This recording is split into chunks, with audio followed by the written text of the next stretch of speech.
Donc on avait laissé tomber le plan d'éducation populaire.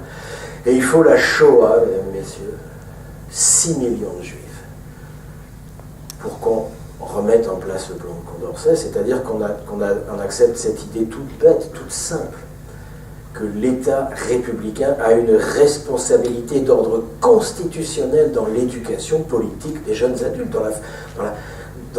dans l'élaboration du sujet politique, dans l'éducation à la démocratie.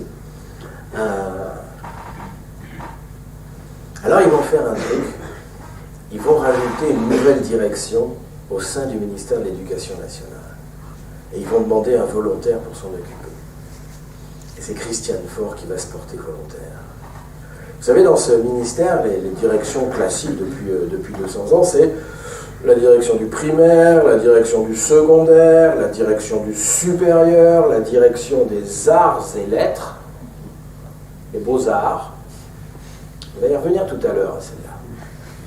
Et puis la direction de l'éducation physique et des activités sportives.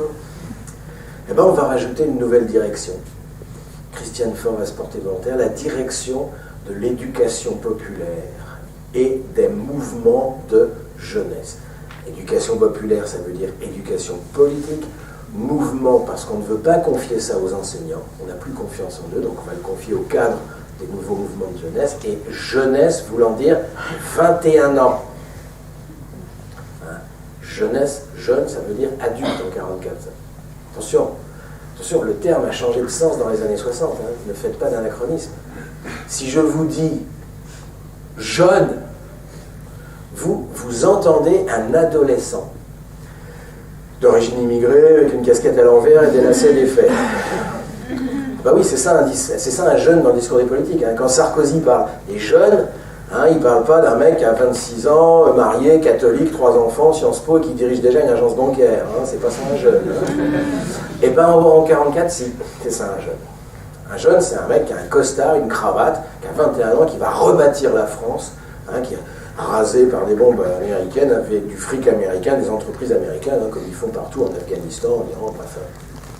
Le plan Marshall. Vous connaissez la condition du plan Marshall ? Il y avait une condition pour tous les milliards américains qui ont été donnés à la France. L'anticommunisme. Non. Les standards américains.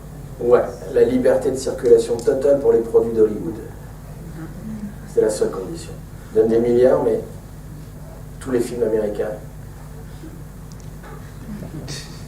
la culture, ils savent ce qu'ils font. Ils savent qu'ils vendaient un mode de vie.